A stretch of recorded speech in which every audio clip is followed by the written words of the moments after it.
দেখো তোমাদের compulsory English যেটা আছে AEC1 যে পেপারে, এটা কিন্তু ফাইনাল পোয়েম আমাদের, এটা হলে আমাদের কিন্তু কমপ্লিট হয়ে যাচ্ছে। ঠিক আছে, অলরেডি আমরা দুটো পড়িয়েছি। লাভিং ইন ট্রুথ, যারা পাওনি লাভিং ইন ট্রুথের ভিডিও অলরেডি আমি একটা তৈরি করে দিয়েছি, এবং টু ইচ কমিস্ট্রেসের ভিডিওটাও অলরেডি আমাদের হচ্ছে। লুসি পোয়েমটা আমি চেষ্টা করবো যদি কোনো জায়গায় রিভাইজ করা হয় পি মোড বা এখানে সম্মিলনীর পাশে, চাইবো যে ওইটাও ভিডিওর মাধ্যমে দিয়ে দেওয়া। ঠিক আছে, তো আজকে যে পোয়েমটা আমরা পড়বো টু হিজ কমিস্ট্রেস, এটা থিম তিনটা তোমাকে লিখতে হবে। আমি বেসিক্যালি এখানে ওয়ার্ড নোট হিসাবে এখানে ক্লাসগুলো করাচ্ছি, যেহেতু তোমাদের আর রিভাইজ ক্লাস হবে না। ঠিক আছে, এটা টোটালি আমি লিখিয়ে দিচ্ছি কি প্যাটার্নে লেখা আছে। প্রথমেই হচ্ছে পরীক্ষায় দিতেই পারে কোশ্চেন যে টু হিজ কমিস্ট্রেস, এই যে পোয়েমটা এটা কার লেখা কবিতা। ঠিক আছে, প্রথম কোশ্চেন আমরা সেই জায়গায় পাই। তো কার লেখা কবিতা?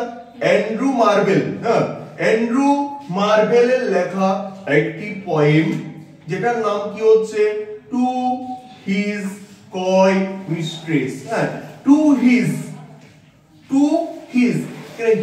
হিজ মানে কার? টু, একজন। টু হিজ, টু মানে কি? প্রতি। টু হিজ মানে আমার প্রিয়তমা, মানে কি? হিজ মানে এখানে কবি। অ্যান্ড্রু মার্বেল কি বলেছে? কমিস্ট্রেস, আমার প্রিয়তমা কি? লাজুক। কয় মানে হচ্ছে লাজুক, লজ্জা পাচ্ছে। মিস্ট্রেস এখানে প্রিয়তমা বা প্রেমিকাকে বলা হয়েছে। হ্যাঁ, টু হিজ কমিস্ট্রেস কার লেখা? অ্যান্ড্রু মার্বেলের লেখা। এটা থিমটা কি আছে? থিমটা টোটালি কবিতা। পোয়েমের থিমটা হচ্ছে কার্পে ডিয়াম থিম। কার্পে ডিয়াম থিম জিনিসটা বুঝতে হবে। কার্পে ডিয়াম থিমটা কি? কার্পে ডিয়াম, CARPE, কার্পে ডিয়াম, CARPE, কার্পে ডিয়াম, DIEM, কার্পে ডিয়াম। ওইখানে পাবে না কার্পে ডিয়াম, আমি বলে দিচ্ছি, শুনে শুনে লিখে নাও। কার্পে ডিয়াম, CARPE, কার্পে, CARPE, কার্পে ডিয়াম, DIEM, কার্পে ডিয়াম।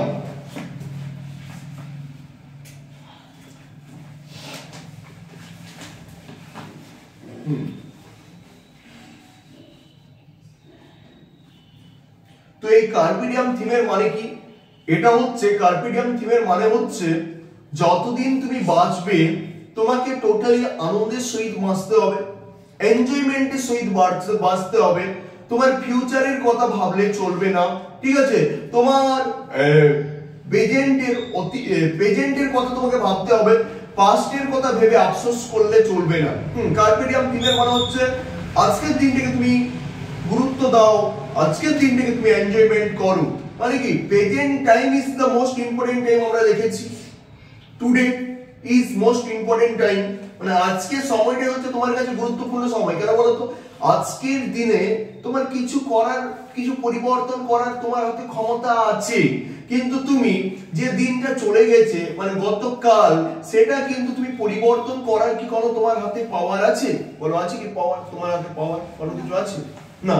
আর ভবিষ্যতে যে দিনটা, ভবিষ্যতে যে দিনটা আসতে চলেছে সেই দিনটারও কি তোমার পরিবর্তন করার পাওয়ার আছে? তাহলে তো মানুষের মৃত্যু হতোই না। ভবিষ্যৎ যদি জানতে পারতো, অ্যাক্সিডেন্ট গুলো তো ঘটতোই না। মানে কি? আমার না আছে ভবিষ্যতের পরিবর্তন করার পাওয়ার, না আছে অতীতের আফসোস, যে জিনিসগুলোর জন্য আফসোস করেছি সেইগুলোকে আবার অতীতের সময়টাকে ফিরিয়ে নিয়ে এসে সেগুলোকে পরিবর্তন করারও কিন্তু আমাদের হাতে পাওয়ার নেই। আমাদের হাতে পাওয়ার কি আছে? আজ, টুডে, আজকের দিনটাকে আমি পরিবর্তন করতে পারি আমার নিজের কাজের দ্বারা। নিজের কিন্তু মানে কি বলবো, যেটা নিজে যদি একটা ভালোভাবে এই দিনটাকে কাজে লাগাও, আজকের দিনটাকে কাজে লাগাও, তো আমরা কি হবে? আমরা অতীতের জন্য আমাদের আফসোস থাকবে না, আর ভবিষ্যতের জন্য আমাদের কিন্তু ভাবনা কিন্তু হবে না। কারণ ভেবে তো কোনো পরিবর্তন করা যায় না। না, তোমাকে কি করতে হবে? তোমাকে কাজ করতে হবে, এটা একটা ব্যাপার। তো এই যে কবিতায় টু হিজ কমিস্ট্রেসে কার্পে ডিয়াম থিম ইউজ করা হয়েছে। আমরা দেখো, আমরা কি বলি, আমরা কিছু ক্ষেত্রে বলি, দেখবে এটা আমরা এই কবিতাটা যখনই পড়ানো হয় তখনই আমি একটা এক্সাম্পল দিই। আমরা বলি কালকে করবো। হ্যাঁ, এই যে কাল কথাটা জীবনে আমাদের কোনোদিন কাল বলে কিছু আসে না। আমি এক্সাম্পল দিয়েছিলাম, কাল বলে আসে না। তুমি বললে কালকে করব, স্যার কালকে করবো, হ্যাঁ তো কালকে কি বার? আজকে কি বার বলো তো? রবিবার। কালকে সোমবার, হ্যাঁ এবারে সোমবারে তুমি করব বললে, এবারে সোমবারে গিয়েও যদি বলো কালকে করব, মানে কি তোমার মানে তুমি আজকে করলে না, কাল কাল করে কি হলো, মানে সোমবারটাও তো একদিন কাল হবে, হবে কি না, বা আজ হবে, হবে কি না, যেটা বলতে চেয়েছি। মানে আজকে আজ বলতে কি বারটাকে বোঝাতে চেয়েছি? রবিবারটাকে। আজকে তো রবিবার, কালকে কি যখন যাব তখন ওই সোমবারটাই তো আজ হয়ে যাবে, হবে কি না কালকে দাঁড়িয়ে। তখন কালকেও যদি বলো না আমি আবার কালকে করবো, তখন আবার মঙ্গলবারটাও তো আজ হবে, একদিন না একদিন আজ তো হবে মঙ্গলবারটা। তাহলে তুমি করলে কবে? আস্তে আস্তে কি তোমার সময়টাই পেরিয়ে গেলে, তুমি খালি ভেবেই গেলে যে কালকে করব কালকে করব কালকে করব, আর তোমার আর করার কিছুই হলো না, তোমার সময় পেরিয়ে গেল, তুমি মৃত্যুর দোরগোড়ায় পৌঁছে গেলে। ঠিক আছে, কাল বলে কিছু হয় না, যা হবে আজ হবে। মানে কি আজকে তোমার করার মতন পাওয়ার আছে, তুমি আজকে চাইলে করতে পারবে কাজটা, কিন্তু আজকে যদি না করো তাহলে কিন্তু আমাদের জীবনে আমরা অনেকটাই পিছিয়ে পড়বো। আর আমাদের একটা টাইম বাউন্ড ওয়ার্ল্ডে বসবাস করছি না, হ্যাঁ কারণ আমরা 70 বছর বেঁচে থাকি, তারপরে কি হয় আমরা সেই কোন জগতে চলে যাই তার কোনো ঠিক নেই। মৃত্যু আমাদেরকে মুছে নিয়ে চলে যায়, সময় আমাদেরকে এই পৃথিবী থেকে মুছে দেয়, তাই কিনা? অন্ধকার জগতে না কোথায় চলে যায়, আমরা হারিয়ে যাই, আমাদের কিন্তু জানা নেই। এখানে থিমটা হচ্ছে কার্পে ডিয়াম, মানে হচ্ছে today enjoyment, present time enjoyment. ঠিক আছে, আজকের দিনটাকে তুমি গুরুত্ব দাও, আজকের দিনটাকে তুমি কাজে লাগাও, বুঝতে পারছো? আর এটা কি ফর্মে, কিভাবে কি ফর্মে লেখা আছে? Dramatic monologue. ড্রামাটিক মনোলগ একটা ফর্ম, যেটা কি, যেটা এখানে স্পিকার বা বক্তা যে কিনা নিজেই কথাটা বলবে, অপর ব্যক্তিকে বলার কোনো সুযোগই দেবে না। হ্যাঁ এখানে কবি নিজেই বলছে স্পিকার হিসাবে কথা, হ্যাঁ তার প্রেমিকাকে, এবং তার প্রেমিকাকে কোনো বলার কোনো অপশন দিচ্ছে না বা সুযোগ দিচ্ছে না, কিন্তু আমরা জানি তার প্রেমিকা তার সামনে উপস্থিত আছে। আমরা কি বুঝতে পারবো? আমরা বুঝতে পারবো কথাটা কাউকে না কাউকে বলছে, তার সামনে উপস্থিত আছে কেউ না কেউ, কিন্তু কি হচ্ছে সেটা একটা ড্রামাটিক মনোলগ ফর্মে লেখা আছে। মনোলগ, মনো মানে নিজের মধ্যেই বলছে, মনোলগ মানে নিজেই কথাটা বলছে। ঠিক আছে, ডায়লগ মানে কি দুজন ব্যক্তির মধ্যে কথোপকথন হলে, মানে এই ব্যক্তিও কথা বলছে এই ব্যক্তিও কথা বলছে, ঠিক আছে বুঝতে পারছো? কিন্তু মনোলগে কোনোদিন একজনেই বলে কথা, আর একজন কি করে শ্রোতা হিসাবে শুনে কথাটা, তার কোনো কিন্তু আমরা কথা পাবো না। এই টোটাল কবিতাটাই কিন্তু ড্রামাটিক মনোলগ ফর্মে লেখা আছে। তো ড্রামাটিক মনোলগ মানে কি, এখানে কবি নিজেই কথাটা বলতে তার প্রেমিকাকে, ঠিক আছে, এবং পুরো পুরো পয়েমটা জুড়ে তার প্রেমিকার কোনো একটা কথাও পাবো না, কোনো প্রতিবাদ পাবো না, কিন্তু কিছু কিছু লাইন ইউজ করেছে এখানে, প্রতিবাদী লাইন, নারী সত্তার একটা প্রতিবাদী লাইন ইউজ করা হয়েছে। ঠিক আছে, আর প্যাটার্নটা হচ্ছে লজিক্যাল প্যাটার্নে লেখা আছে, লজিক দিয়ে বুঝাচ্ছে কবি, লজিক দিয়ে বুঝাচ্ছে। মানে কি এখানে মেন বিষয়বস্তুটা কি বলতো, এই কবিতার মেন বিষয়বস্তু হচ্ছে কবি দুই ধরনের ভালোবাসা হয়। ঠিক আছে, আগে বুঝাচ্ছি ভালোবাসাটা, আমরা অনেক দিন থেকে ভালোবাসা করছি। দুই ধরনের ভালোবাসা হয়, একটা হচ্ছে প্ল্যাটোনিক লাভ, একটা হচ্ছে বায়রনিক লাভ। হ্যাঁ প্ল্যাটোনিক লাভটা কি? আরে প্লেটো তো আমরা জানি, প্লেটো দার্শনিক শুধুমাত্র আত্মা নিয়েই বলেছিল, আত্মা বা মন নিয়ে কিন্তু গবেষণা করেছিলেন। হ্যাঁ তিনি বলেছিলেন যে ভালোবাসা শুধুমাত্র অন্তর থেকেই হয়, হ্যাঁ মন থেকেই হয়, এই মনের ভালোবাসাই হচ্ছে আসল ভালোবাসা। এটাকে কি বলেছে, এটাকে বলেছে প্লেটোনিক লাভ বলা হচ্ছে, যেহেতু প্লেটো বলেছে কথাটা। আরেকটা হচ্ছে বায়রন বলেছে না, ভালোবাসা ওই মন থেকে, মন বলে কিছু হয় না, ভালোবাসা হয় শরীর থেকে। ঠিক আছে, মানে physical love is the original love, বুঝতে পারছো? এটাকে বায়রনিক লাভ বলছে, বায়রন, কবি বায়রন। ঠিক আছে, যে লাভে বিশ্বাসী ছিলেন সেটা হচ্ছে বায়রনিক লাভ। মানে কি, নট ফিজিক্যাল লাভের, পুরোটাই ফিজিক্যাল লাভের কথা, নট ইমোশনালি লাভ, মানে ইমোশনালি লাভের ব্যাপারে কিন্তু তিনি বিশ্বাসী ছিলেন না। বলে আত্মা বা মন কোথায় আছে, আত্মা মন আমি তো দেখতেই পাই না, আত্মা বা মন আমার কাছে কি, আমার কাছে একটা ছেলে একটা মেয়েকে দেখে প্রেমে পড়ে, কি দেখে, তার আত্মা দেখে না তার মন দেখে প্রেমে পড়ে? বলো, তার ওই বডি বা তার ওই যে যেটা কি বলবো আবরণ শরীরের, সেটা দেখেই তো লাভে ফল করছে। তোমার সাথে আমার কথা হয়েছিল কিসের মাধ্যমে? চোখের মাধ্যমে। এবার চোখটা কি বলতো? বডির একটা পার্ট, এটা কি মনের পার্ট? তাহলে মনে মনে কি ভালোবাসা হয় না শরীরে শরীরে ভালোবাসা হয়? তুমি বেসিক্যালি বলো, এখানে body to body combination is to love এখানে বলা হয়েছে। হ্যাঁ, তো মানে কি আমি তোমাকে দেখে চাকাচ্ছি, তুমি রেসপন্স করছো বডির মাধ্যমে, তুমিও তাকিয়ে হাসছো। এই যে হাসিটা কিসের মাধ্যমে? মন থেকে আসছে। এটা আমাদের বডি পার্টের সাহায্যে আমরা তুলে ধরছি। বডি পার্ট, বুঝতে পারছো? তাহলে যেহেতু বলছে বডির একটা ব্যাপার থাকছে, পুরোটাই বডি, যেহেতু হ্যাঁ বডির একটা আমাদের প্রধান ভূমিকা থাকছে, তাই এখানে কিন্তু বায়রন ওই সোল টু সোল লাভে বিশ্বাসী ছিলেন না। সোল টু সোলের লাভে বিশ্বাসী ছিলেন না, তিনি বায়োনিক লাভ, শারীরিক সম্পর্কে বিশ্বাসী ছিলেন, তিনি ফিজিক্যাল লাভে। ঠিক আছে, তো এই কবিতাটা বেস করে লেখা হয়েছে। এখানে কিন্তু ওই প্লেটোনিক লাভে বেশি গুরুত্ব দিচ্ছে না। এখানে কিসে গুরুত্ব দিচ্ছে? এখানে বায়োনিক লাভে বেশি গুরুত্ব দিচ্ছে। কেন বলতো গুরুত্ব দিচ্ছে বায়োনিক লাভে? কারণ আমরা 70 বছর বেঁচে থাকি।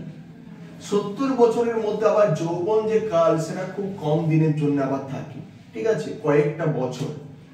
যৌবনের যে পর্যায়টা, সেটা আবার কয়েকটা বছর থাকে। এবারে সেই সময়টাও যদি তুমি আমার সাথে লজ্জাবোধ করে, হ্যাঁ আমার কাছে তুমি মানে ফিজিক্যাল লাভে পার্টিসিপেট না করতে চাও বা লজ্জাবোধ করতে চাও, কেন ফিজিক্যাল লাভে পার্টিসিপেট করবে? বিকজ অফ তারা লাভার। বুঝতে পারছো? একটা অরিজিনাল তাদের মধ্যে সম্পর্ক আছে। সেহেতু আবার পার্টিসিপেট করতে না চাও, কেন করতে চাইবে না? কারণ সমাজের যে একটা সম্মান বোধ, সেই কারণে। তাহলে কি হবে? তাহলে কি আমাদের ওই সময়টাও, ওই গুরুত্বপূর্ণ সময়টাও, মূল্যবান সময়টাও কিন্তু আমরা ওই সমাজের মূল্যবোধ দেখতে গিয়ে আমাদের ওই মূল্যবান সময়টাও কিন্তু হারিয়ে যাবে। বুঝতে পারছো? মানে কি বলতে চাইছে?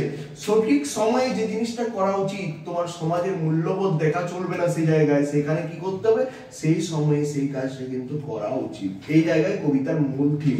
কারণ তুমি যখন ওই মারা যাবে না বৃদ্ধ বয়সে, তখন ভাববে আমি ওই যৌবন পর্যায়ে কি করেছিলাম, মানে যৌবনের জন্য আফসোস করবে, আমার আর এই যৌবন আমি ফিরে পাবো না। হ্যাঁ, মানে আমার এই যৌবন সারা জীবনের জন্য হারিয়ে গেছে, জানি না আর কোনোদিন মানুষ রূপে জন্ম নেব কিনা। কিন্তু যে দিনটা চলে যায়, যে মুহূর্তটা চলে যায়, সেটা আর কোনোদিন জীবনে ফিরে আসে না। বুঝতে পারছো? আজকে তোমাদের আজকে 19 বছর, কারো 18 বছর। সময় কিন্তু কি করে? বয়স বাড়া মানে কি? সময় চলে যাওয়া। যতদিন তো আমরা বার্থডে সেলিব্রেশন করি না, আমরা মৃত্যুর এই যে মৃত্যু যদি এখানে দাঁড়িয়ে থাকে না, বার্থডে সেলিব্রেশন করা মানে কি? তুমি একটা ধাপ এগিয়ে গেলে, মৃত্যুর সিঁড়ি একটা ধাপ এগিয়ে গেলে। আর পৃথিবীতে জন্ম নিয়েছি, আমরা জানি না সেকেন্ড টাইম জন্ম নেব কিনা। তো পৃথিবীতে যেহেতু একবারই তুমি জন্ম নিয়েছো, তোমার করার এখন ক্ষমতা আছে, পৃথিবীতে করে দেখানোর মানে একটা ক্ষমতা আছে। কারণ আমরা জানি life is short, art is long, art recorded life. মানে কি আমাদের জীবনটা কি হচ্ছে? জীবনটা সংক্ষিপ্ত সময়, 70 বছর। আবার 70 বছরের মধ্যে কিছু কিছু পর্যায়ে 70 বছরের মধ্যে আমরা 35 বছর ঘুমিয়েই কাটিয়ে দিই কিনা? কনসেপচুয়াল জিনিসগুলো বুঝবে। 70 বছরের মধ্যে ঘুমিয়ে কাটিয়ে দিচ্ছি 35 বছর, দিচ্ছি কিনা ঘুমিয়ে রাত্রিবেলা।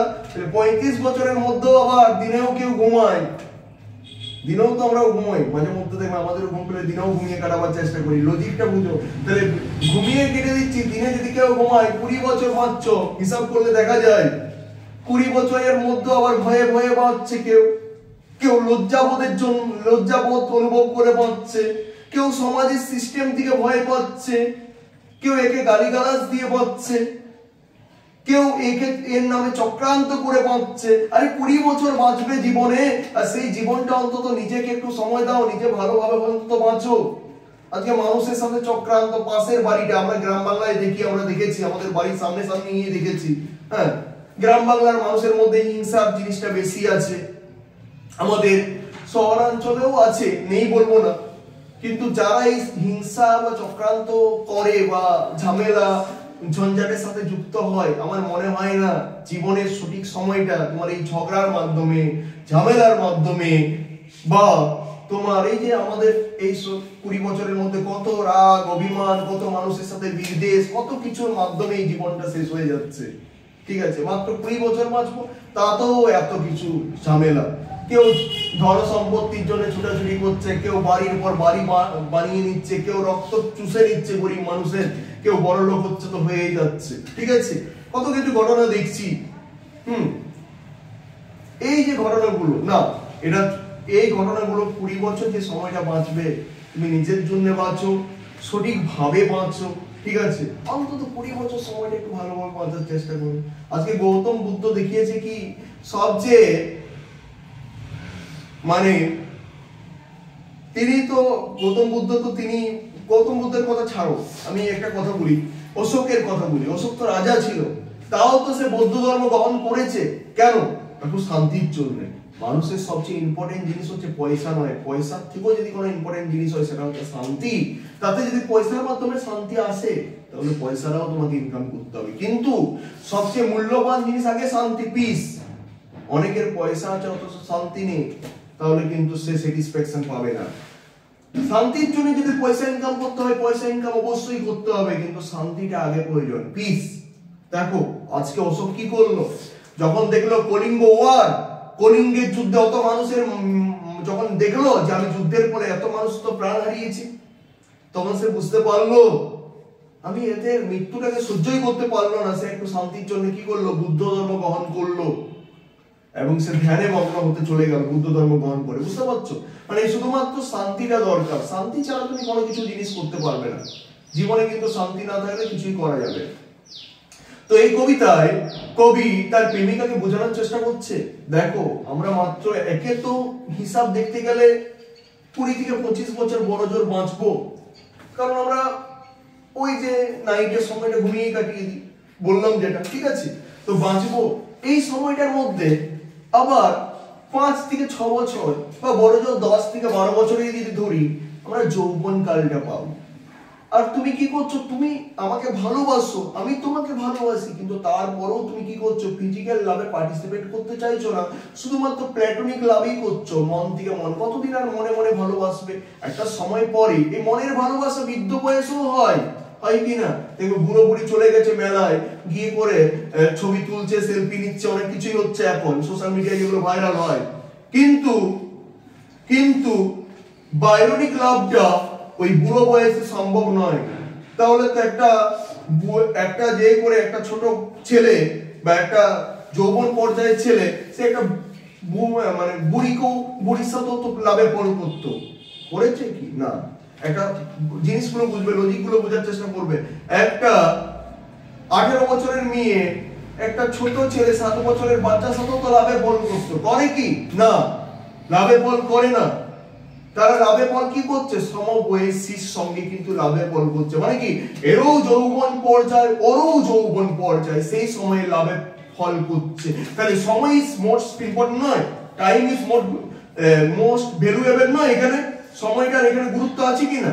কারণ তোমারও একটা যথেষ্ট সময় আছে ওই লাভটা এনজয়মেন্ট করার, ফিজিক্যাল লাভটা, এবং যারা মেয়েরা আছে তাদেরও কিন্তু যথেষ্ট একটা সময় আছে ওই লাভটুকু এনজয় করার। তারপরে চাইলেও কিন্তু আমরা এনজয় করতে পারি না, বিকজ অফ কিন্তু আমরা ছোটবেলায় যে আমাদের ওই ফিজিক্যাল লাভের কোনো ফিলিংস ছিল না, আমাদের পুরো বয়সও কি হবে, বয়সটা পেরিয়ে যাওয়ার পরও ফিজিক্যাল লাভের কোনো কিন্তু আমাদের মধ্যে ফিলিংস কাজ করবে না।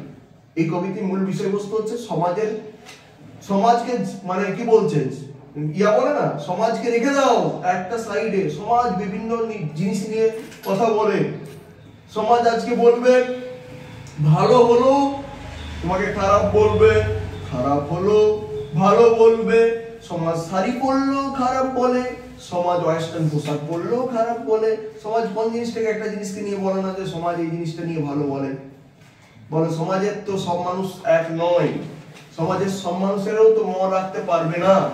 আমি আজকে যদি ফ্রিতেও টিউশন পড়াই তাও সমাজ আমাকে কিছু তো স্যার বলবে, কিছু তো টিচার বলবে, স্যার দেখেছো ফ্রিতে, মানে আমার তো কিছু মানুষ আমাকে খারাপ বলবে, আর কিছু মানুষের কাছে তো আমি খারাপ হবো কিনা? যে শিক্ষকগুলো টাকা ইনকামের জন্য টিউশন পড়াচ্ছে তাদের কাছে তো খারাপ হবো আমি, বুঝতে পারছো? আবার যদি বেশি টিউশন ফিস নিই তখন আবার বলবে স্টুডেন্ট যারা পড়বে দেখেছিস স্যার, মানে কি তাদের কাছে খারাপ হবো, বুঝতে পারছো? মানে সমাজের সব শ্রেণীর মানুষকে সন্তুষ্ট করা ইজ নট পসিবল নয়। তাহলে সমাজকে ঝাড়ি মারো। আমাদের যে সময়টা আছে, যেহেতু আমরা প্রেমিক প্রেমিকা, ওই সময়টাকে আমরা সঠিকভাবে আজকে কিন্তু উপভোগ করব, যাতে না বুড়ো বয়সে যে আফসোস করতে হয় যে জীবনটাই করলামটা কি। এটা একটা ব্যাপার বলতে চাইছি, এই কবিতার মূল বিষয়বস্তু এটাই। হ্যাঁ, যে প্রেমিকাকে বোঝানোর চেষ্টা করছে যে তুমি যে আজকে লজ্জা পাচ্ছ, বডির গোপন পার্টগুলো আজকে লুকিয়ে রাখছো আমার কাছ থেকে, দূরে সরে সরে থাকছো। হ্যাঁ, কেন? বিকজ অফ সমাজের মানুষ কি ভাববে। হ্যাঁ, সমাজের মানুষ কি ভাববে। কিন্তু এই সময় চলে যাওয়ার পর, কারণ আমাদের হাতে লিমিটেড সময়, খুব কম সময় আমরা বাঁচি, যা করতে হয় কম সময়ের মধ্যেই করতে হয়। এই সময়টা পেরিয়ে যাওয়ার পর আমাদের কিন্তু চাইলেও, তুমি যদি চাও না, তাও আমরা কিন্তু আর এই লাভটা উপভোগ করতে পারবো না। কিন্তু ইমোশনাল লাভটা আমরা মৃত্যুর আগে সেকেন্ড পর্যন্ত উপভোগ করতে পারবো, যেটা প্ল্যাটোনিক লাভ। কিন্তু বায়োনিক লাভ ইজ একটা টাইম বাউন্ড, ঠিক আছে, পিরিয়ডের মধ্যে সীমাবদ্ধ থাকছে। তো এটাই হচ্ছে কবিতা। আর এই কবিতাটা একটা মেটাফিজিক্যাল পয়েম। মেটাফিজিক্যাল পয়েমের কিছু বৈশিষ্ট্য আছে, আমি বলি মেটাফিজিক্যাল পয়েম সম্পর্কে একটা আইডিয়া দিই। Andrew Marvell to his coy mistress is a great metaphysical poem বা পোয়েট্রি। অ্যান্ড্রু মার্ভেলের লেখা টু হিজ কোয়েমিস্টেস হচ্ছে সবচেয়ে গুরুত্বপূর্ণ একটা মেটাফিজিক্যাল পোয়েট্রি। আর এইটা মেটাফিজিক্যাল, এই যে কথাটা, এই টার্মটা is now generally applied to a group of 17th century poets, chiefly John Donne। ঠিক আছে, মানে কি, এই যে মেটাফিজিক্যাল কথাটা বিশেষ করে 17th সেঞ্চুরি, 17 শতকে একজন কবি বা কয়েক গুচ্ছ কবিদেরকে কিন্তু বোঝানো হয়। তাদের মধ্যে অন্যতম হচ্ছে জন ডান। ঠিক আছে, জন ডানের পয়েম, যারা ইংলিশ অনার্স করছো, ইংলিশ মেজর যাদের আছে তারা জানো জন ডানেরও অনেক কবিতা আছে। কুডমোরো আছে, দ্য ক্যানোনাইজেশন আছে, দ্য সানরাইজিং আছে। ঠিক আছে, তারপরে আবার কি আছে, জন ডান, ক্র, হারবার্ট, ভোগান বা ভেগান, ক্রেসো, অ্যান্ড্রু মার্ভেল আর কাউলি। এটা আমি সেন্ড করে দেবো, এটা একবার দেখে নেবে। এই সমস্ত কবিদেরকে, 17th সেঞ্চুরির কবিদেরকে, যে কবিতাগুলো লিখতে বেসিক্যালি যে কবিতাগুলোকে মেটাফিজিক্যাল পয়েম হিসাবে ধরা হয়। তো মেটাফিজিক্যাল পয়েমের মূল বৈশিষ্ট্য কি? হ্যাঁ, আর এইটা মেন বৈশিষ্ট্য হচ্ছে অ্যাবসার্ড বিগিনিং। অ্যাবসার্ড মানে হঠাৎ করে কবিতাটা যেন মনে হবে শুরু হয়ে গেছে। বুঝতেই পারবে না হঠাৎ করে কিভাবে কবিতা শুরু হয়ে গেছে, হঠাৎ করে কবিতাটা শুরু হয়ে যাবে। একটা এক্সাম্পল দিই তাহলে বুঝতে পারবে। সানরাইজিং কবিতায় প্রেমিক প্রেমিকা, একটা সব ইংলিশ অনার্সের সমস্ত কবিতাই লাভ থিমের উপরে লেখা। যেহেতু আমাদের ইন্ডিয়ার কনটেক্সটে ধরতে যেও না, ইন্ডিয়াতে যদি রাস্তার মাঝে কেউ যে করে তোমার সিম্পল একটা কিসও করে, তাও যে করে ডাঙলিয়ে পেটাতে যাবে লোক, তাহলে ইন্ডিয়ার কনটেক্সট আমাদের ইংলিশ অনার্সের অন্তত কবিতা ধরা চলবে না। আমরা কি করতে হবে, ইংল্যান্ডের কনটেক্সট এটা। তো এখানে কি হয়, অ্যাবসার্ড বিগিনিং একটা এক্সাম্পল দিচ্ছি। অ্যাবসার্ড বিগিনিংটা হচ্ছে হঠাৎ করে সানরাইজিং কবিতায়, জন ডানের লেখা সানরাইজিং এই কবিতায় হঠাৎ করে কবিতাটা কিভাবে শুরু হয়ে যাচ্ছে, একটা লাইন দিয়ে। ঠিক আছে, কিভাবে শুরু হচ্ছে, প্রেমিক প্রেমিকা শুয়ে আছে, মানে একটা বেডে গোটা রাত্রি শুয়েছিল, সকাল হয়েছে, হওয়ার পরও প্রেমিক প্রেমিকাদের ঘুম দেরিতে ভাঙে। তো কি হচ্ছে, একটা জানালা থেকে সূর্যের ওই যে সকালবেলায় সূর্যটার যে কিরণটা, সেটা ভিতরে রুমের ভিতরে প্রবেশ করছে, আর প্রেমিক প্রেমিকার চোখে লাগছে এবং সেটা ডিস্টার্ব ক্রিয়েট করছে।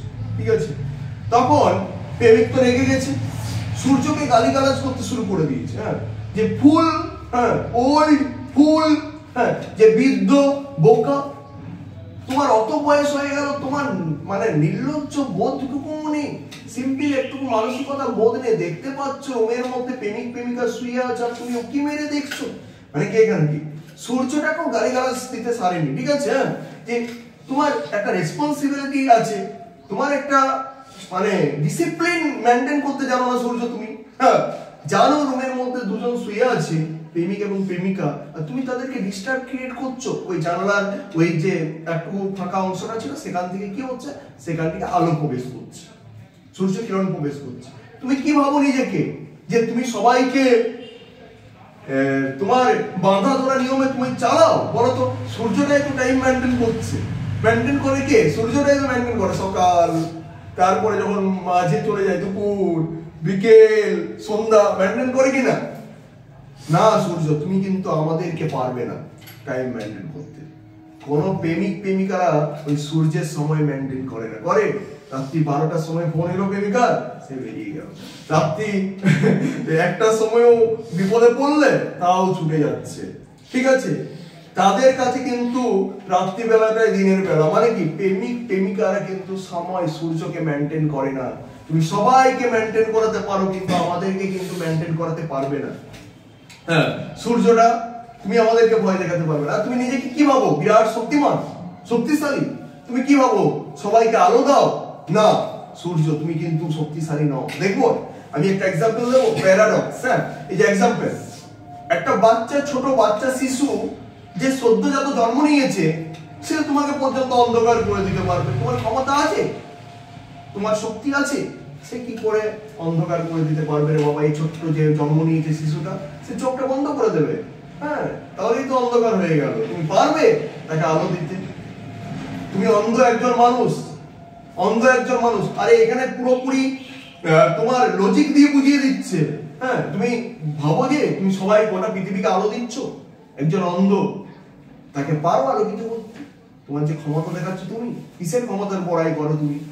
তুমি আজকে রিস্টার্ট করছো, তুমি জানো না ডিসিপ্লিন মেনটেন করতে হবে? জানো না তোমার অত বয়স হয়ে গেল, অত বছর ধরে দেখছো, তুমি সবার হয়তো তোমাকে সবাইকে নিয়ন্ত্রণ করতে তুমি হয়তো পারো, কিন্তু আমরা প্রেমিক প্রেমিকা তোমার কথায় উদ্বোস করি না। বুঝতে পারছো এই কবিতায় কি বলতে চেয়েছে? তাহলে এগুলো আমরা দেখতে পাবো। হঠাৎ করে কবিতাটা শুরু হয়ে যাবে, আর কি হবে? আর কি থাকবে বলতো?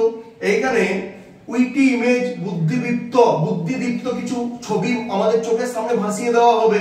তুমি কবিতাটা পড়লেই বুঝতে পারবে, হয়তো কিছু ছবি দেখতে পাচ্ছি, সিনেমার মতো দেখতে পাচ্ছি আমি। তারপরে মেটাফিজিক্যাল কনসিডার ইউজ করা হবে। আরে দুটো আলাদা ধরনের মানে বস্তুর সঙ্গে তুলনা টেনে দেওয়া হবে। এখানে একটা আছে ভেজিটেবল। আরে ভেজিটেবল শাকসবজি, হ্যাঁ, লতা গুল্ম পাতা জাতীয় শাকসবজি, ভেজিটেবল যেগুলো। হ্যাঁ, এই শাকসবজির সঙ্গে ভালোবাসার কি করে তুলনা হতে পারে? এখানে ভালোবাসার তুলনা করে দিয়েছে। না, কোনদিন জীবনেও ভাবা হয়েছিল যে এখানে ভেজিটেবলের সঙ্গে ভালোবাসার তুলনা হতে পারে? এই কবিতায় কিন্তু তুলনা করা হয়েছে। আবার কি হবে? এইখানে কিন্তু সায়েন্টিফিক এন্ড থিওলজিক্যাল এলিউশন টানা হবে। এলিউশন মানে হচ্ছে বিবৃতি, মানে কোনো একটা বাইবেল থেকে হলে বিবলিক্যাল এলিউশন, বিভিন্ন জায়গা থেকে কিছু যদি আমরা কথা কোট করি, তাহলে সেগুলোকে এলিউশন বলা হচ্ছে। হ্যাঁ, তো এই যে বিভিন্ন এলিউশনের ব্যবহার দেখতে পাবো, সেটা বিজ্ঞান সংক্রান্ত। প্যারাডক্স ইউজ করতে পাবো, মানে প্যারাডক্স দেখতে পাবো। প্যারাডক্স একটা কিন্তু মানে দুটো মানে কি বলবো, জড় বস্তু, এমন একটা তুলনা জড় বস্তু এবং জীবন্ত বস্তুর মধ্যে, যেটা প্যারাডক্সিক্যাল বর্ণনা যেটাকে বলা হচ্ছে। এখানে আমরা পাবো লাইকিং ফর প্যারাডক্স। হ্যাঁ, মানে প্যারাডক্সের ব্যবহার আমরা প্রচুর পরিমাণে দেখতে পাবো। Use of colloquial speech. Colloquial speech মানে হচ্ছে গ্রাম্য ভাষা। আরে তোমাদের বিভিন্ন গ্রামের বিভিন্ন ভাষা হয় না? দেখবে তোমার বাংলা অনেক রকমের হয়। তুমি যদি পুরুলিয়ায় যাও, পুরুলিয়ার বাংলাটা আলাদা, বাঁকুড়া গেলে বাঁকুড়ার বাংলা আলাদা, বীরভূম গেলে বীরভূমের বাংলা আলাদা, আমি দেখেছি। আবার হুগলি গেলে হুগলির বাংলা আলাদা। মানে কি, সেখানকার গ্রাম্য কলোকুয়াল স্পিচ, কিছু কিছু কথা আছে কলোকুয়াল স্পিচ, মানে গ্রাম্য কথ্য ভাষা যেগুলো, সেই ভাষার ব্যবহার দেখতে পাবো। আর এক্সেসিভ ফন্ডনেস অফ হাইপারবোল, আর হাইপারবোলের ব্যবহার দেখতে পাবো। হাইপারবোল মানে কি, এক্সাজারেট করা। হ্যাঁ, অত্যধিক বাড়িয়ে বলা। একটা এক্সাম্পল হচ্ছে ভিটামিনটা এতটাই পাওয়ারফুল যে একজন 90 বছরের বৃদ্ধ মানুষ যে কিনা মৃত্যু শরণার্থী, সেও নাকি ফুটবল খেলবে। এটা বাড়িয়ে বলা নয়। আমার ভালোবাসাটা এতটাই শক্তিশালী যে তোমার 40,000 জন ভাই সেই ভালোবাসাটাও দিতে পারবে না। বাড়িয়ে বলা নয়। 40,000 জন ভাইয়ের কতগুলো হাত, কতগুলো জিনিস যদি প্রতিদিন একটা করে জিনিস এনে দেয়, আর একটাই বোন, ওদের ভালোবাসাটা দিতে পারবে না? পারবে। এটা বাড়িয়ে বলা। এই কবিতাও দেখতে পাবো, তোমার চোখের প্রশংসা করব আমি। এখানে দেখতে পাবো 100 বছর ধরে চোখের প্রশংসা, আমরা বেঁচেই থাকি 70 বছর, আবার তুমি চোখের প্রশংসা 100 বছর করবে। মানে এইগুলো কিন্তু ব্যবহার প্রচুর পরিমাণে করতো। হাইপারবোল আর হাইপারব্যাটন। হাইপারব্যাটনটা কি? এটাও কিন্তু রিটোরিক্যাল ফিগার, রিটোরিক থেকে ব্যবহৃত একটা ফিগার অফ স্পিচ, যেটা কি হাইপার ব্যাটনটা হচ্ছে গ্রামাটিক্যাল অর্ডার। আমরা কি করি, গ্রামারের যে অর্ডারটা প্রথমে সাবজেক্ট দিই, তারপরে হেল্পিং ভার্ব নিয়ে আসি, কোন কোন ক্ষেত্রে হেল্পিং ভার্ব থাকে না, উজ্জ থাকে, কোন কোন সময় মেন ভার্ব থাকে, তারপরে অবজেক্ট থাকে। এটাকে ওলটপালট করে দেবে, প্রথমে ভার্ব দিয়ে দেবে, তারপরে অবজেক্ট দিয়ে দেবে, তারপরে সাবজেক্ট নিয়ে চলে আসবে। বুঝতে পারছো, মানে গ্রামাটিক্যাল অর্ডারটাকে পুরোপুরি ভাবে চেঞ্জ করে দেবে, এটাকে বলা হয় হাইপার ব্যাটন। তো এই কবিতায় আসবে এবার, বুঝা গেছে তাহলে এটা কি, এটা কার্পে ডিয়াম থিমের উপরে লেখা হয়েছে, মানে টুডে ইজ এনজয়মেন্ট। হ্যাঁ, আজকের দিনটাকে তুমি সময় দাও, আজকের দিনটাকে গুরুত্ব দাও, আজকের দিনটাকে তুমি এনজয় করো, ঠিক আছে। আর এটা হচ্ছে ড্রামাটিক মনোলগে লেখা হয়েছে। পুরো কবিতাটাই কিন্তু আমাদের কবি বলছে, অ্যান্ড্রু মার্ভেল বলছে তার প্রেমিকাকে। প্রথমে লাইনে আসছি আমি, কি বলছে প্রথম লাইন, স্ট্রেঞ্জ অফ ওয়ান বলছে had we but world enough and time। প্রথম লাইনে হাইপার ব্যাটনের প্রয়োগ করা হয়েছে, হ্যাডটাকে আগে দিয়ে দিয়েছে, হেল্পিং ভার্বটাকে আগে দিয়েছে, তারপরে উইটাকে নিয়ে এসেছে, তারপরে বারটাকে দিয়েছে। এটা হাইপার ব্যাটন প্রয়োগ করা হয়েছে, গ্রামাটিক্যাল অর্ডারটাকে উলটপালট করে দেওয়া আছে। প্রথম লাইনটার মানেটা কি বলেছে, had we but world enough and time, বলছে যদি আমাদের এই পৃথিবীতে অপুরান্ত সময় থাকতো, ঠিক আছে। আমাদের এই পৃথিবীর মধ্যে আমাদের হাতে যদি অনন্ত সময় থাকতো, টাইম বাউন্ড ওয়ার্ল্ড না হতো, পৃথিবীটা যদি টাইম বাউন্ড মানে সময়ে বাঁধা ধরার নিয়মে না হতো আমাদের জীবনে লাইফ স্প্যানটা, ঠিক আছে।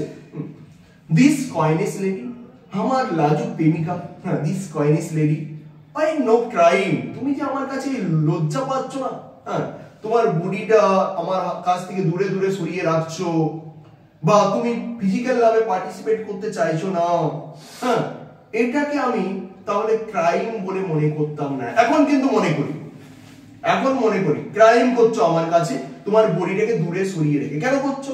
কারণ আমাদের হাতে, আমরা তো অপুরান্ত সময় নিয়ে আমরা এই পৃথিবীতে বসবাস করি না, লিমিটেড ওয়ার্ল্ড। কি বলেছে, আমাদের হাতে যদি অনন্ত সময় থাকতো তাহলে তোমার এই কয়েনেস, তোমার এই লজ্জা পাওয়াটা আমি কিন্তু কোনো ক্রাইম বলে মনে করতাম না। তখন কি করতাম সেই সময়, উই উড সিট ডাউন, আমরা বসে থাকতাম, and think which way to walk, এবং চিন্তা ভাবনা করতে পারতাম যে আমাদের কিভাবে হাঁটা যায়, বা কিভাবে ওই লম্বা লম্বা ভালোবাসার দিনগুলো কি করে পার করানো যায় বা পার করা যায়, ঠিক আছে। টু ওয়াক, কিভাবে হাঁটা যায়, and pass our long loves days, long মানে লম্বা, লাভ ডেজ মানে কি বলতো, আমরা তো অমর, আমরা তো কোনোদিন মরবো না, তাহলে আমাদের ভালোবাসার দিনগুলো কি, এবং আমাদের ভালোবাসার সময় অনন্ত সময়, এবার ওই দিনগুলো কি করে পার করব, ঠিক আছে, অনন্ত সময়টা পার করব কিভাবে, সেটা নিয়ে আমরা চিন্তা ভাবনা করতে পারতাম এবং ভাবতে পারতাম কিভাবে এই ভালোবাসার লম্বা লম্বা দিনগুলোকে পার করা বা যায়। কি করতে তুমি, দাও মানে হচ্ছে ইউ, দাও বাই দ্য ইন্ডিয়ান গঙ্গেস, তুমি গঙ্গা নদীর যে ধারে সাইডে কি করতে, সুরেশ রাবিস ফাইন, মণি মুক্তার সন্ধান করতে পারতে, ফাইন খোঁজা, খুঁজতে পারতে, মণি মুক্তা যেগুলো সমুদ্র থেকে পাওয়া যায় সেটা খুঁজতে পারতে। I by the tide of Humber, আমি দেখতাম ওই হাম্বারের, হাম্বার মানে হচ্ছে ইংল্যান্ডের একটা নদীর নাম হাম্বার, প্রধান নদী বলতে পারো ইংল্যান্ডের হাম্বার, হাম্বার নদীতে ঢেউ আসতো, তো সেই ঢেউগুলো দেখতাম, উড কমপ্লেন, এবং অভিযোগ করতাম তোমার ব্যাপারে, তোমাকে নিয়ে অভিযোগ করতাম, কমপ্লেন, উড কমপ্লেন, কোথায় বসে, দুটো আলাদা আলাদা নদীর নাম বলেছে। যদি কবির হাতে অনন্ত সময় থাকতো তাহলে কবি কি করত, ইংল্যান্ডের প্রধান নদী সেখানে বসে কি করত, কবি তার প্রেমিকা ওই ঢেউগুলো দেখতো, হাম্বার নদী, এবং তার প্রেমিকার কে নিয়ে অভিযোগ করত, কমপ্লেন করত। আর কবির প্রেমিকা কোথায় থাকতো, ইন্ডিয়ার, ভারতের গঙ্গা নদীর ধারে কি করত, সেখানে কি করত, রুবিস, রুবিস, রুবিস মানে হচ্ছে ওই মণিমুক্তা, সেগুলো কি করত, ফাইন খুঁজতো এবং কোরাতো, ঠিক আছে, কোরাতো। I would love you 10 years before the flood, আমি তোমাকে এই ভালোবাসার যে ভালোবাসার যেটা কি এটা প্রপোজালটা দিতে পারতাম। ফ্লাড মানে বন্যা, বন্যা যে হয়েছিল পৃথিবী সৃষ্টি হওয়ার আগে, সেটারও 10 বছর আগে। ফ্লাডটা দাও, ফ্লাডটা বুঝাতে হবে তোমার আগে। ফ্লাডটা একটা বিবলিক্যাল এলিউশন ইউজ করা হয়েছে, মানে বাইবেল থেকে নেওয়া হয়েছে একটা উদ্ধৃতি। ফ্লাড ঘটনাটা বলি, যখন এই পৃথিবীতে পুরোপুরি বাইবেল উল্লেখ করা আছে এই ফ্লাডে, যখন পৃথিবীতে পুরোপুরি পাপে পরিপূর্ণ হয়ে গিয়েছিল, তো ভগবান প্রথমে সিদ্ধান্ত নিয়েছিল কি, যে আগে পৃথিবীটাকে ধ্বংস করা প্রয়োজন। নতুন সৃষ্টির জন্য কি করা প্রয়োজন? ধ্বংস কিন্তু প্রয়োজন। তো পৃথিবী ধ্বংস করার জন্য ওই স্বর্গ থেকে পৃথিবীতে একটা বন্যা কিন্তু মানে বন্যা পাঠিয়েছিল। যে বন্যার পরে কি হয়েছিল? সমস্ত মানুষজন কি হয়েছিল? হ্যাঁ, ভেসে গিয়ে মারা গিয়েছিল। মারা গিয়েছিল। এইখানে ফ্লাডের উল্লেখ আছে, ওই ফ্লাডটাই বলেছে। ওই যে ফ্লাডের ফলে পৃথিবী ধ্বংস হয়ে গিয়েছিল, আমরা তো অমর, তাহলে কবির মধ্যে সেই কিন্তু সিস্টেমটা কাজ করে না, যেহেতু অমর কবিরা। যদি আমরা অমর হতাম, বলেছে তো প্রথম লাইনে, তাহলে সেই বন্যা হওয়ারও 10 বছর আগের থেকে প্রেমিকাকে এই লাভের প্রস্তাবটা দিত যে আমি তোমাকে ভালোবাসি। বুঝতে পারছো? এই প্রস্তাবটা দিত কত? ওই যে বন্যার ফলে পৃথিবী ধ্বংস হয়ে গিয়েছিল, আবার নতুন পৃথিবীর সৃষ্টি হয়েছিল, সেই বন্যারও কত বছর আগের থেকে? 10 years, 10 বছর আগের থেকে। And you should, if you please, refuse. এবং তুমি আমার এই প্রপোজালটা শোনার পরে প্রত্যাখ্যান করতে পারতে। প্রত্যাখ্যান মানে কি? তুমি ডিসমিস করে দিতে পারতে, তুমি বলতে পারতে, নাকচ করে দিতে পারতে, তুমি রিফিউজ করে দিতে পারতে। Till the conversation of the Jews, এটাও একটা biblical allusion. Conversation of the Jews, Jews মানে হচ্ছে ইহুদি। ইহুদি একটা জাতি যারা খ্রিস্টান নয়, নন খ্রিস্টান, ইহুদি। তো ইহুদিরা আবার বাইবেলে উল্লেখ করা আছে আবার নাকি পৃথিবী ধ্বংস হবে। এই যে আমরা যে পৃথিবীতে বসবাস করছি না, এই পৃথিবীর নাকি আবার ধ্বংস হবে। কখন? ইহুদিরা যবেই সমস্ত ইহুদি খ্রিস্ট ধর্মে দীক্ষিত হয়ে যাবে না, সেদিনই নাকি আবার পৃথিবীতে ধ্বংস নেমে আসবে। বুঝতে পারছো? এটা বাইবেলে উল্লেখ করা আছে। বলছে তুমি ততদিন পর্যন্ত রিফিউজ করে দিতে পারতে, প্রত্যাখ্যান করে দিতে পারতে আমার প্রস্তাবটা, ইহুদিরা খ্রিস্ট ধর্মে দীক্ষিত হওয়া পর্যন্ত, মানে আবার তুমি পৃথিবী ধ্বংস পর্যন্ত, মানে পৃথিবীর সৃষ্টি হওয়ার 10 বছর আগের থেকে, ফ্লাডের 10 বছর আগের থেকে তোমাকে আমি প্রপোজাল দিতাম, আর তুমি আবার কি করতে? আমার ওই প্রস্তাবটাকে প্রত্যাখ্যান বা খণ্ডন করে দিতে পারতে। কতদিন পর্যন্ত? আবার যখন পৃথিবী ধ্বংস হবে ততদিন পর্যন্ত। আবার কবে পৃথিবী ধ্বংস হবে? ইহুদিরা কোন ধর্মে দীক্ষিত হয়ে গেলে পৃথিবী ধ্বংস হবে? সমস্ত ইহুদিরা খ্রিস্ট ধর্মে, খ্রিস্টান ধর্মে যখন দীক্ষিত হবে। কনভারসেশন অফ জিউস, এই দুটো লাইনে কিন্তু বিবলিক্যাল এলিউশন আছে। একটা হচ্ছে কনভারসেশন অফ দ্য জিউস, আর একটা হচ্ছে ফ্লাড। বুঝতে পারছো? এই দুটো কিন্তু বাইবেল থেকে নেওয়া হয়েছে। তারপরের লাইনে বলেছে মেটাফিজিক্যাল কনসিডের ব্যবহার দেখতে পাবো, দুর্দান্ত একটা ব্যবহার দেখতে পাবো মেটাফিজিক্যাল কনসিড। কি বলেছে? মাই ভেজিটেবল লাভ শুড গ্রো, আমার লতা গুল্ম ভেজিটেবল শাকসবজির মতো ভালোবাসা আস্তে আস্তে আস্তে আস্তে ধীরে ধীরে ধীরে ধীরে বৃদ্ধি পাবে। মানে কি? আমাদের এত অনন্ত সময়, অপুরান্ত সময়, তো আমাদের যেহেতু অপুরান্ত আমাদের হাতে সময়, তাহলে কি হবে? আমরা কিন্তু তাড়াহুড়ো করতাম না ফিজিক্যাল লাভ এনজয়মেন্ট করার জন্য। আমাদের ভালোবাসাটা কি হতো?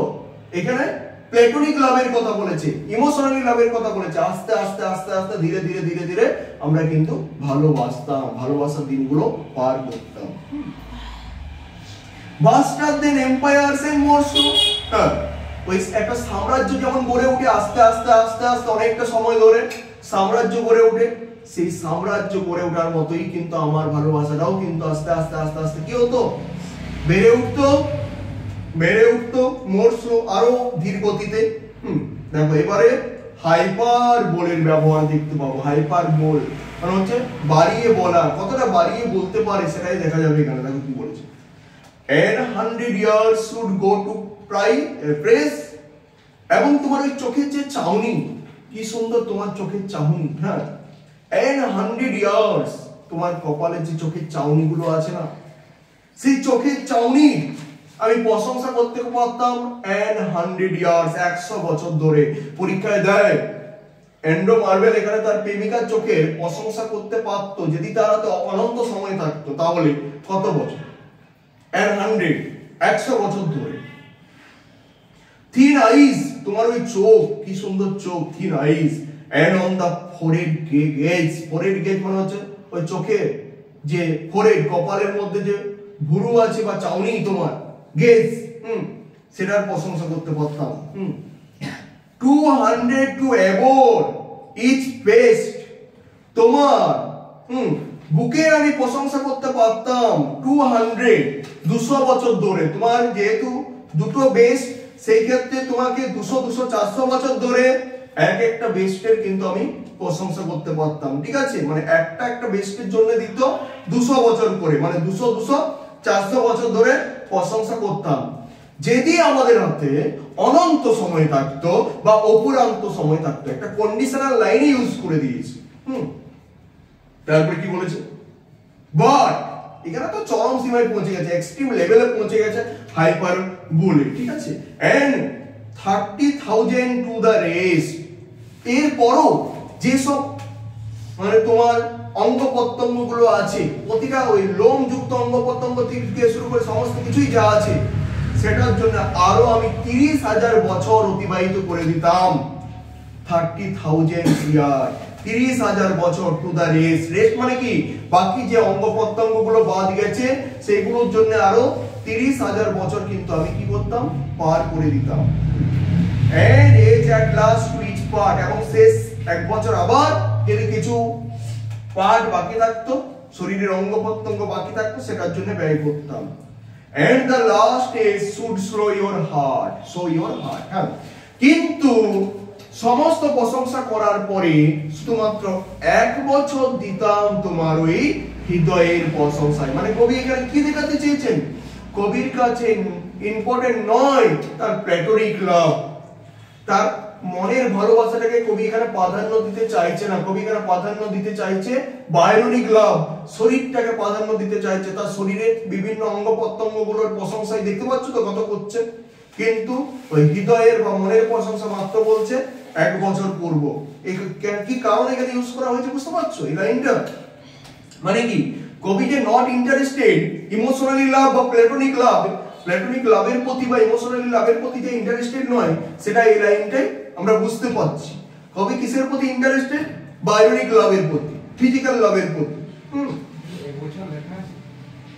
এই তো এখানে দেখা আছে, দেখো, and the last stage should show your heart, এবং শেষ এক বছর, লাস্ট স্টেজ এখানে কি বলেছে, লাস্ট স্টেজ শেষের একটা বছর ব্যয় করতাম যে তোমার ওই হৃদয়ের জন্য। লাস্ট স্টেজ, শেষ, লাস্ট মানে কি, লাস্টের পর আর কেউ থাকে? লাস্ট কথাটার মধ্যেই তো শেষ বোঝানো হয়েছে, লাস্ট তো একটাই, লাস্ট স্টেজ। ফর লেডি বলছে আমার প্রিয়তম, ইউ ডিজার্ভ দিস স্টেট। হ্যাঁ হ্যাঁ, যদি আমাদের হাতে অনন্ত সময় থাকতো, তুমি সত্যিকারের এরকম সম্মানেরই তুমি যোগ্য। Not should I love at lower rate, তোমাকে এর থেকে কম প্রশংসা করে আমি তোমাকে নিচে নামাতে পারবো না, বা ওই রেট দিয়ে কেনার মতো আমি ভালোবাসতে পারবো না। এখানে রেট কথাটার মাধ্যমে একটা নারী সুলভ প্রতিবাদ বেরিয়ে এসেছে। রেট, মেয়েদের সম্মানটাকে এখানে রেট দিয়ে কেনা হচ্ছে। রেট, রেট মানে কি, এখানে যেহেতু আমাদের তার প্রেমিকাকে বলার সুযোগই দিচ্ছে না কবি, কবি নিজেই বলছে, তো কবি এখানে রেট কথাটার মাধ্যমে বোঝাতে চেয়েছে যে দেখো তুমি তো আমার প্রিয়তমা, নট প্রস্টিটিউট। কারণ তোমাকে আমি ভালোবাসি, তুমিও আমাকে ভালোবাসো। তোমার সাথে এই যে ভালোবাসাটা, একটা অন্তরে যেমন ভালোবাসা আছে, ফিজিক্যাল লাভটাও যেমন অটুট বন্ধন থাকে তোমার সঙ্গে। ফর লেডি, ও প্রিয়তম, ইউ ডিজার্ভ দিস স্টেট, তুমি এই সম্মানগুলোর এই সত্যি প্রাপ্য। Not would I love at lower rate, এর থেকে কম প্রশংসা করে তোমাকে আমি কিন্তু ওই প্রস্টিটিউট হিসাবে ধরতে পারবো না। মানে কি, প্রস্টিটিউটের যে লাভ, ভালোবাসাটা রেটের মাধ্যমে কিনতে পাওয়া যায়, তার মধ্যে কোনো ফিলিংস থাকে না, ইমোশন থাকে না, সেই রকম। কিন্তু তুমি তোমার প্রেমিকা, তোমাকে এর থেকে কম প্রশংসা করা মানে প্রস্টিটিউট হিসেবে প্রশংসা করা, প্রস্টিটিউটের সাথে তুলনা করা। কিন্তু তো তুমি আমার প্রেমিকা, তুমি আমার হৃদয়ে থাকো, হ্যাঁ, ড্যাডসি ডিয়ারসি, তোমার আমার কয়েনেস লেডি, তুমি আমার মানে কি বলবো একদম অন্তরাত্মা যেটাকে বলা হচ্ছে, তোমার কিন্তু এই সম্মানেরই যোগ্য। তোমাকে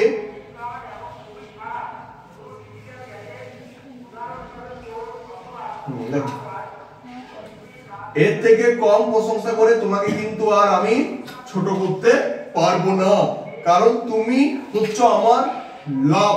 মানে কি হচ্ছে বিলাভ, নট প্রস্টিটিউট।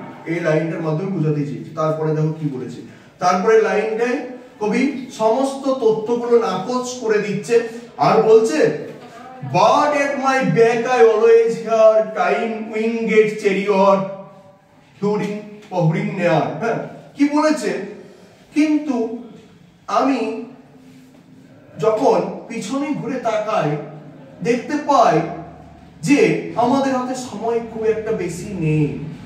টাইম উইংগেড চেরিয়ট, সময়ের উড়ন্ত ঘোড়া বা রথ ধেয়ে আসছে আমাদেরকে এই পৃথিবী থেকে মুছে নিয়ে চলে যাওয়ার জন্য। মানে কি, আমাদের হাতে লিমিটেড পিরিয়ড, আমাদের হাতে সময় খুব অল্প, খুব কম সময় আমাদের হাতে, ঠিক আছে। And yonder all before us lie desert of vast eternity। আমাদের সামনে বিস্তৃত রয়েছে অনন্তের অনেক মরু অঞ্চল। হ্যাঁ, মানে কি বলেছে যে আমরা মৃত্যুর পরে আমাদের কি হবে, মানে কি অন্ধকার মরুভূমি আমাদের জন্য পড়ে রয়েছে। আমি যখন পিছনে ঘুরে তাকাই দেখতে পাই আমাদের হাতে অনন্ত সময় নেই, আমাদের হাতে দেখতে পাই কি খুব লিমিটেড পিরিয়ড, কম সময় আছে, অনন্ত সময় নেই। সময়ের উড়ন্ত রথ কি করে ধেয়ে আসছে, কিসের জন্য, আমাদের এই পৃথিবী থেকে মুছে নিয়ে চলে যাওয়ার জন্য। তার অন্ধকার করাল ধারালো উপত্যকায়, যে উপত্যকার অন্ধকার এবং যে উপত্যকার বা যে সময়ের কোনো শেষ আছে কিনা আমাদের জানা নেই, বিস্তৃত মরুভূমিতে। Thy beauty shall not more be found, nor in the marble, not in thy marble vault shall sound my echoing song, then words shall try the long preserved virginity। কি বলেছে, তোমার এই সৌন্দর্য বেশি দিন স্থায়িত্ব হবে না। দেখো, একজনের বিউটি, সৌন্দর্য ইয়াংপুর স্টেজে যখন সে যৌবন পর্যায়ে থাকে, সেই সময়ে সে কিন্তু একটা সুন্দর দেখতে হয়। তারপরে বয়স বাড়ার সঙ্গে সঙ্গে তার সৌন্দর্যটাও কমে যায়। Every fair from fair sometime declines, sonnet number 18 পেয়েছিলাম আমরা, ঠিক আছে। তো সেইখানে আমরা কি দেখতে পাবো যে যত দিন যাবে তত সৌন্দর্যটা কি হয়, সৌন্দর্য তত কিন্তু আমাদের নষ্ট হয়ে যায়, চামড়া ঝুলে যায়, চুল পেকে যায়।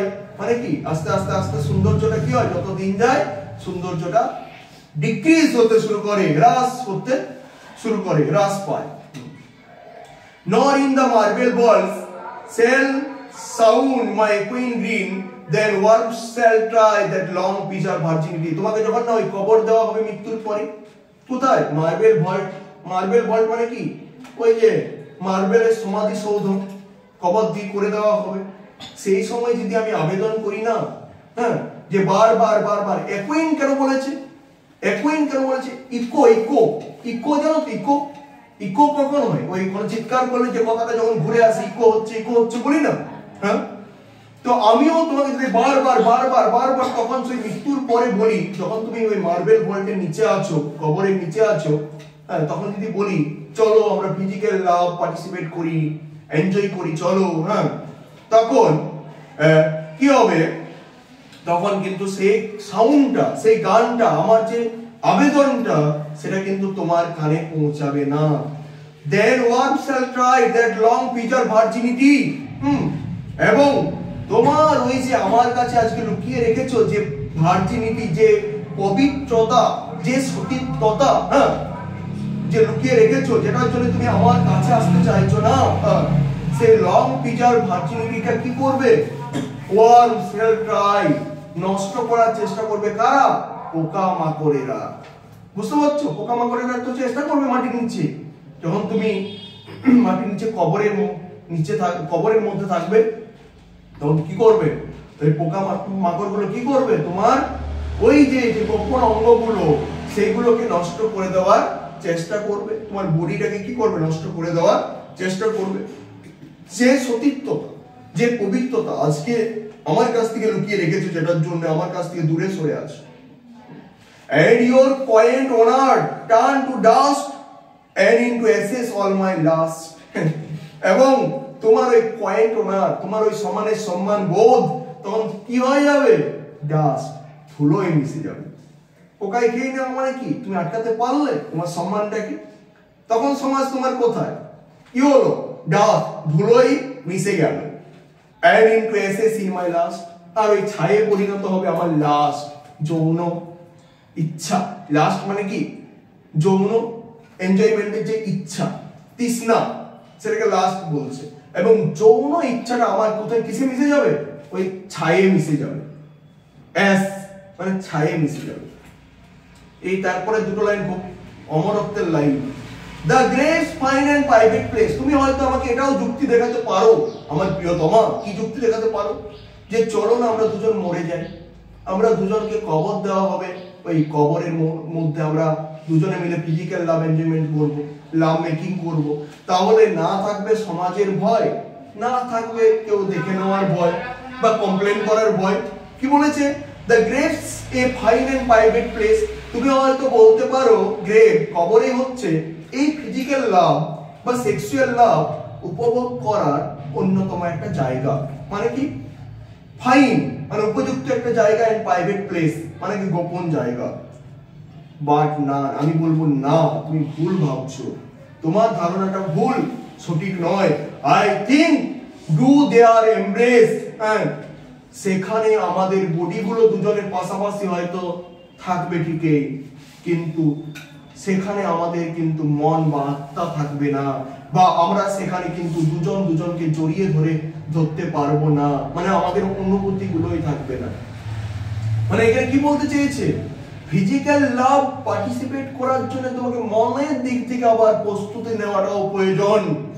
মাইন্ড যদি না চায় তাহলে কিন্তু তুমি ফিজিক্যাল লাভে কিন্তু এনজয়মেন্ট করতে পারবে না। মাইন্ড চাইবে তবে তুমি তোমার মধ্যে তার প্রতি একটা ফিলিংস কাজ করবে, তাছাড়া কিন্তু শরীর কোনো ফিলিংস কাজ করবে না। ঠিক আছে? মানে ফিজিক্যাল লাভ এনজয়মেন্ট করা বা এনজয় করা পুরোটাই তোমার কোনো মানেই হয় না। ঠিক আছে? মানেই থাকবে না। এটা কি কমপ্লিট করে দেবো? আরেকটা স্টেঞ্জ আছে, এটাই এখানে শেষ করবো। দেখো এত দূর আছে, আরেকটা আছে স্টেঞ্জ, আমি ভাবছিলাম শেষ করে দিলে তোমাদের হিস্ট্রিটা আবার শুরু করতে পারি। কটা লাইন আছে? ঠিক আছে, লাগবে না। দেখো কটা বাজবে, হয়ে যাবে, দেখো 10 এর মধ্যে হয়ে যাবে। কি বলেছিল? Now therefore while the youthful youth sits on the skin like morning dew, একটা তুলনা টেনেছে এখানে। ঠিক আছে? Now therefore, এখন যেটা তোমার মধ্যে আছে না, শরীরের মধ্যে যে লাবণ্য, যে শরীরের মধ্যে উজ্জ্বল বর্ণ, চামড়ার যে কালারটা, হ্যাঁ, সেটা কি হবে? Sits on the skin like morning dew, যেটা কিনা সকালবেলা শিশিরের মতো। বলো তো সকালবেলা শিশির কি হয়? বেলা বাড়ার সঙ্গে সঙ্গে ওই ঘাসের আগা থেকে হারিয়ে যায় কিনা? সেই রকম আমাদের বয়স বাড়ার সঙ্গে সঙ্গে আমাদের চামড়ার যে কালার বলো বা আমাদের যে উজ্জ্বলতা বর্ণ, সেটা কি হয়? সেটা আস্তে আস্তে আস্তে ফ্যাকাশে হয়ে যায় কিনা? এটাই বলেছে এখানে। Now therefore while the youthful youth sits on thy skin like morning dew, তোমার শরীরের মধ্যে যখন লাবণ্য আছে, গ্রোয়িং স্কিন যেটা আছে, সেটা কি হবে? সেটা যত দিন যাবে পেরিয়ে যাবে, যত সময় পেরিয়ে যাবে তত আস্তে আস্তে কি হবে? সেটা ফ্যাকাশে হয়ে যাবে। কিসের মতো? Morning due. মর্নিং মানে ভোরবেলায় বা সকালবেলা শিশিরের মতো। And while thy willing soul transpires and reports with instant fires. Not let us sport us while we may, and now like amorous birds of prey. হ্যাঁ, কি বলেছে জায়গাটা। এখন প্রতিটা লোমকূপের মধ্যে মানে যৌবনের যে যৌন তৃষ্ণা বা যৌবনের যে ইচ্ছা, সেটা কি হচ্ছে আগুনের মতো, কি হচ্ছে আগুনের মতো কিন্তু মানে বেরিয়ে আসছে। এবং আমরা কি করতে হবে এই সময় আমাদের করা উচিত কি, ওই like amorous birds of prey. Amorous birds মানে হচ্ছে শিকারী পাখিগুলো যৌন ইচ্ছায় পরিপূর্ণ থাকে। মানে কি শিকারী পাখিগুলোর মধ্যে যৌন মানে কি যেটাকে বলে ফিজিক্যাল লাভ, এনজয়মেন্ট করার তৃষ্ণাটা প্রচুর পরিমাণে থাকে, ঠিক আছে, যেগুলো শিকারী পাখি হয়। সে তাদের মতো তারা কি করে, তারা কিন্তু যতটা পসিবল, যতটা সম্ভব তারা কিন্তু মানে এই যে ফিজিক্যাল লাভটা এনজয়মেন্ট করে। কারা? এমোরাস বার্ডস অফ প্রে, শিকারী পাখিগুলো। তাদের মতো সময় থাকতে আমরাকেও কি করা উচিত, এই যে যৌন যে তৃষ্ণা সেটা কিন্তু যেহেতু আমরা দুজন প্রেমিক প্রেমিকা, তাই আমাদেরকেও কিন্তু উপভোগ করা উচিত। Rather at once our time devour, then languished in his slow sharp power, let us roll all our strength and all our sweetness up into one ball, and tear our pleasures with rough strip, though the iron gates of life.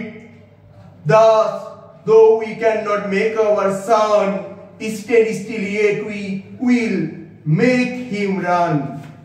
এখানে কবিতা complete হচ্ছে। বলে দিচ্ছি মানেটা কি, পুরোটার মানেটা একটা জায়গায় আসবে। যে অন্যথায় আমরা যদি উপভোগ না করি তাহলে কি হবে, তাহলে দেখতে পাবো সময় তো আমাদেরকে গ্রাস করে নিচ্ছে অনবরত। মানে কি আমাদের সময় পেরিয়ে যাচ্ছে, আর সময়ের শক্তির কাছে আমরা সবাই পরাজিত।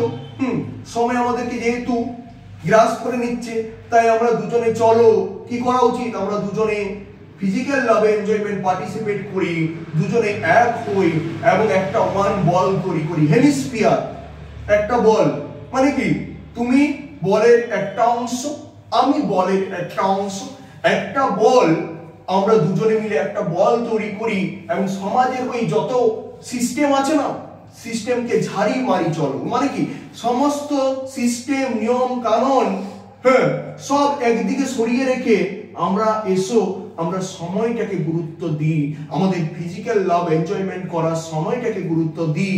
কারণ time is most important. Present time is most important. কারণ এই যে যৌবন পিরিয়ড সেটা পেরিয়ে গেলে আর কিন্তু সেই সময়টা ফিরে আসবে না। কিন্তু সমাজের মানুষ সারা জীবন মৃত্যুর আগের দিন পর্যন্ত এবং মৃত্যুর পরও কিন্তু কথা বলবে। এবং কি বলেছে, আমরা কি করি, ওই লোহার বল একটা তৈরি করি না, সরি লোহার বল নয়, আমরা একটা বল, সুন্দর একটা বল তৈরি করি এবং ওই যে জীবনের যে আয়রন গেট অফ লাইফ, জীবনের যে বাধা বিপত্তিগুলো, ঠিক আছে, সমাজের যা বাধা বিঘ্নগুলো, এগুলোকে লোহার একটা মানে গেটের সাথে তুলনা করেছে। সেই গেটটাকে কি করে চলো ভেঙে দিই চলো, স্ট্রিপ লোহার যে গেট সেটাকে ভেঙে দিই চলো, মানে আমরা এনজয়মেন্ট করি চলো। যাই হোক, আমরা এখানে একটা সিদ্ধান্তে উপনীত হয়েছে, কবি বলছে যাই হোক আমরা সূর্যকে তো আর থামিয়ে দিতে পারবো না। মানে কি সূর্যকে থামিয়ে দেওয়া মানে কি, সূর্য উঠা তো আর বন্ধ করে দিতে পারবো না। সূর্য তো প্রতিদিনই উঠছে, পূর্ব দিকে পশ্চিম দিকে অস্ত যাচ্ছে, দেখতে গেলে আর কি, বেসিক্যালি পৃথিবীর দিকে। বিজ্ঞান আমি প্রযুক্তি ধরছি না, যেটা দেখি সেটাই বলছি। তো সূর্যকে তো ওঠা আমি থামিয়ে দিতে, সূর্যকে তো ওটা আমি থামিয়ে দিতে পারবো না। থামিয়ে দিতে পারবে কি? আমাদের বয়সটা এই জায়গায় কি থেমে থাকবে? 18 বছরে কি তোমাদের থেমে থাকবে? বয়সটা থাকবে না। কিছুদিন যত সূর্য উঠবে তত কিন্তু বয়স পেরিয়ে যাবে, যাবে কি না? 19 বছর 20 বছর তুমি কি থামিয়ে দিতে পারবে একটা জায়গায়? যৌবন পর্যায়ে তোমার কি বয়সটাকে আটকে দিতে পারবে? পারবে না। কিন্তু সূর্য যে ছুটে চলেছে বলছে রান, মানে সূর্যের সাথে আমরা দৌড়াতে ঠিক পারবো। মানে কি সূর্যের সঙ্গে সঙ্গে আমরা কিন্তু আমাদের নিজেদের কাজগুলো যে সময়ে করা উচিত, যে কাজটা সেই সময়ে সেই কাজটা সঠিকভাবে কিন্তু আমরা উপভোগ ঠিক করতে পারি। চলো তাহলে জীবনের লোহর গেটকে, সমাজের নিজে নিয়ম কানুন সেগুলোকে দূরে সরিয়ে দিই চলো। আমরা একটা বল তৈরি করি দুজনে মিলে, হ্যাঁ, মধুর একটা সুন্দর বল, মানে দুজন একত্রিত হই ফিজিক্যাল লাভের দ্বারা, এবং সমাজের সমস্ত বাধা বিপত্তি সমস্তকে কি করব, যেগুলোকে বলা হচ্ছে আয়রন গেটস অফ লাইফ, এগুলোকে কি করব, আমাদের যে বল বা আমরা নিজেরাই নিজেদের নিয়ম শৃঙ্খল তৈরি করি চলো, এবং এই সমাজের নিয়মগুলোকে ঝাড়ি মারবো। এগুলো কোনো আমরা কিন্তু মানবো না, কারণ আমরা লাভার, এবং আমরা কি করব, আমরা সঠিক সময়ে সঠিক কাজটা করব। কারণ অলরেডি আমাদের এই পিরিয়ডটা, যৌবন পর্যায়ে যে সময়টা, সেটা আস্তে আস্তে আস্তে আস্তে আস্তে আস্তে কি হচ্ছে, পেরিয়ে যাচ্ছে। আর এটা একবার যখন পেরিয়ে যাবে, তখন কি হতে হবে, বুড়ো বয়সে যে আফসোস করতে হবে, আর কোনোদিন এই সময়টা কিন্তু ফিরে আসবে না। এখানেই কিন্তু কবিতা শেষ হচ্ছে, যে আমরা হয়তো সূর্যটাকে আজকে থামিয়ে দিতে পারবো না, কিন্তু সূর্যের সঙ্গে সঙ্গে যে সময় যে কাজটা করা উচিত, সেই সময় সেই কাজটা অন্তত সঠিকভাবে আমরা করে যেতে পারবো। এখানে কবিতা শেষ। এটা টোটালি থিমটাই হচ্ছে প্রেজেন্ট টাইম এনজয়মেন্টের উপরে থিম, সেক্সুয়াল লাভ বা ফিজিক্যাল লাভ এনজয়মেন্টের একটা থিম, যে আমাদের যেহেতু আমরা খুব কম দিন বাঁচি, অল্প দিন বাঁচি, তাহলে আমাদের কি করা উচিত, আমাদের কিন্তু যে সময় যে কাজটা করা উচিত, ফিজিক্যাল লাভের পিরিয়ডটাও খুব কম দিনের জন্য, কারণ যেহেতু তোমার আমার মধ্যে একটা সত্যিকারের ভালোবাসা আছে, তাই আমাদের এই ভালোবাসাটাকে উপলব্ধি করা উচিত। এইখানে দেখো একটা কথা, এইখানে কবি কিন্তু একবারও বলতে সুযোগ দেয়নি তার প্রেমিকাকে।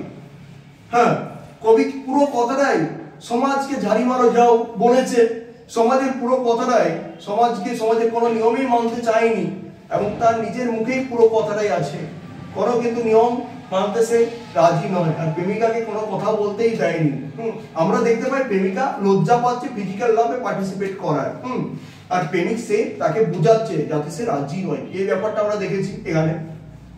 আর ওই রেট কথাটার দ্বারা আমরা বুঝতে পেরেছি একটা নারীবাদী প্রতিবাদ এই কবিতার মধ্যে আছে, যে রেট কখন ব্যবহার করা হয়, একটা প্রস্টিটিউটের ক্ষেত্রে রেট ব্যবহার করা হয়।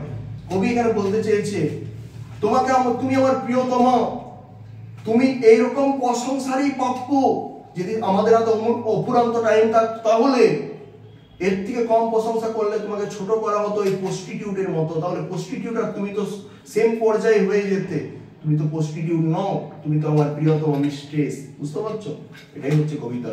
খুব সুন্দর একটা কবিতা, টু ইচ কয় মিস্ট্রেস। তো এখানে নারীবাদী প্রতিবাদও দেখেছি এই কবিতাটার মধ্যে, এটা ড্রামাটিক মনোলগও লেখা হয়েছে, মেটাফিজিক্যাল পোয়েট্রিও এটা অ্যান্ড্রু মার্ভেলের লেখা। ঠিক আছে, আমি অনেকটা বড় হয়ে গেল হচ্ছে ভিডিওটা।